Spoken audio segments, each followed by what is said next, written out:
This is factoring video number 1, factoring out a greatest common factor.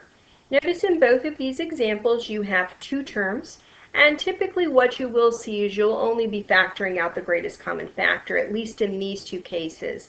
Later on we're going to be talking about two-term problems where you're factoring the difference of two squares. And they might have a greatest common factor, but you might have an extra factoring step. So for these two here, though, we're only going to be factoring out the greatest common factor. You can think of greatest common factor and factoring in general as distributive property in reverse.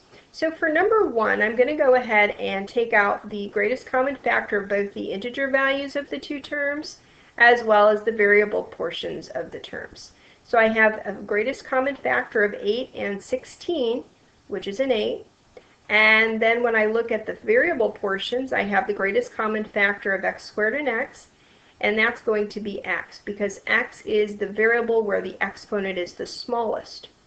So I'm going to go ahead and write the greatest common factor, which was 8x, and in parentheses I'm going to go ahead and write out what the remaining factors would be if I divided each term by 8x. So I have 8x squared divided by 8x, which would leave me with an x. Preserve the operation. And then I have 16x divided by 8x, which is a positive 2.